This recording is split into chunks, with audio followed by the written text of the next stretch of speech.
আসসালামু আলাইকুম ওৰহমতুল্লাহি ওবাৰাকাতু। আজি এটা বিশেষ ভিডিঅ' লৈ আহিছোঁ আৰু এতিয়া মোৰ হাতত দেখিছেনে মই 7টা চাউল লৈ আহিছোঁ আৰু এই 7টা চাউলত বহুত এটা মহত্বপূৰ্ণ বিশেষত্ব আছে।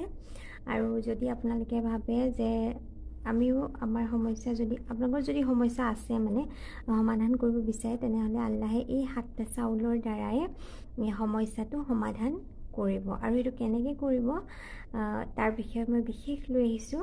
যিহেতু ভিডিঅ'টো ক'বলৈ গ'লে বহুত দীঘলীয়া থাকে, কিন্তু মই একেবাৰে সৰুকৈ ক'বলৈ ওলাইছোঁ। যিহেতু আমাৰ এই মাহটো ৰজব মাহ চলি আছে, আমি সকলোৱে জানো। আৰু যিহেতু 29 জানুৱাৰীত এই মাহটো শেষ হ'ব আৰু 29 জানুৱাৰী শেষ নোহোৱাৰ আগতে আপোনালোকে যদি এইটো কৰে তেনেহ'লে বহুত সমস্যাৰ পৰা সমাধান হ'ব। যদি বিশেষকৈ কিছুমানৰ ঘৰত যদি কাজিয়া লাগি আছে, ঘৰত আমাৰ কেতিয়াবা পাৰিবাৰিক অশান্তি কিছুমানো হৈ থাকে, বা ঘৰত যদি বৰকত নাই বা ঘৰত ৰুজি ৰোজগাৰ বঢ়াব বিচাৰিছে বা আপোনাৰ যিকোনো ধৰণৰ মনৰ আশা যদি আপুনি পূৰণ কৰিব বিচাৰিছে তেনেহ'লে এই অজিফাটো কৰিব পাৰে। আৰু চাব আল্লাহে আপোনালোকৰ দুৱাসমূহ কেনেদৰে কবুল কৰিব আপোনালোকে ভাবিবই নোৱাৰিব। আৰু এইটো আপোনালোকে কেনেকৈ কৰিব, যিকোনো এদিন আপোনালোকে এই মাহটোৰ ভিতৰত ল'ব পাৰে আৰু আসৰৰ নামাজৰ পাছত এইটো কৰিব লাগে। আপোনালোকে আসৰ নামাজ পঢ়াৰ পাছত 7টা চাউল ল'ব। আমি আগতীয়াকৈ আপোনালোকে 7টা চাউল ৰেডি কৰি লৈ আহিব আৰু নামাজ যেতিয়া পঢ়ি হৈ যাব তেতিয়াহ'লে এনেকৈ 7টা চাউল ল'ব কাগজ এখনত আৰু লৈ কি কৰিব যে প্ৰথমতে এটা চাউল উঠাব, হাতত আপোনালোকে এটা চাউল উঠাব আৰু ইয়াত আপোনালোকে 3বাৰ দৰুদ পঢ়িব। যি দৰুদ আপোনালোকে জানে সেই দৰুদটোকে পঢ়িব। তাৰপিছত আপোনালোকে 41 বাৰ ইয়া ৰাজ্জাকু ইয়া ৰাজ্জাকু ইয়া ৰাজ্জাকু এনেকৈ পঢ়িব। তেনেকৈ 41 বাৰ পঢ়িব লাগিব দেই।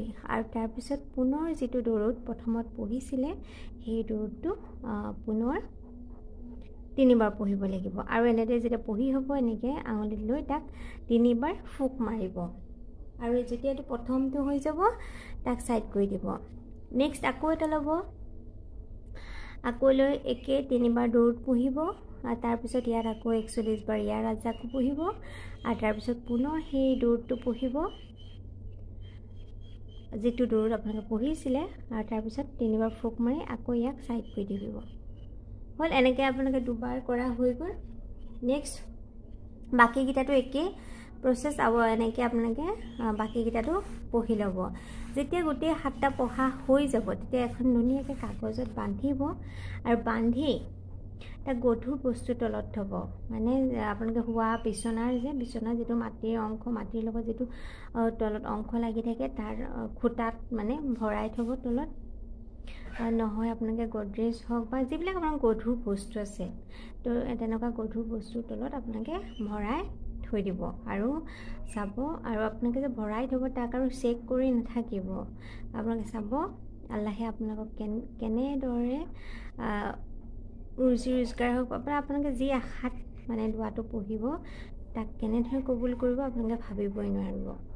আপোনালোকে ট্ৰাই কৰি চাওকচোন আৰু অনুগ্ৰহ কৰি ভিডিঅ'বিলাক শ্বেয়াৰ কৰিবচোন। আমাৰ মুছলিম মানুহবিলাকক মানে মুছলমান মানুহবিলাকক আমাৰ কিছু ক্ষেত্ৰত কিছুমান কথা জনাটো বহুত প্ৰয়োজন। আজিৰ সমাজখনত চলি থাকিবলৈ বহুত এটা সমস্যাৰ সন্মুখীন হয়। আপোনালোকে যিমান পাৰে ভিডিঅ'টো শ্বেয়াৰ কৰক, অন্ততঃ কিবা এটাতো আমাৰ ল'ৰা ছোৱালীখিনিয়ে শিকিব আৰু শিকিলে যথেষ্ট উপকৃত হ'ব। যোনেই নহওক, ল'ৰা ছোৱালী বুলি কোৱা নাই, আমাৰ ডাঙৰ ব্যক্তিসকলে বা ডাঙৰসকলেও যদি কিবা এটা শিকে আমাৰ দিনৰ শিক্ষাত বা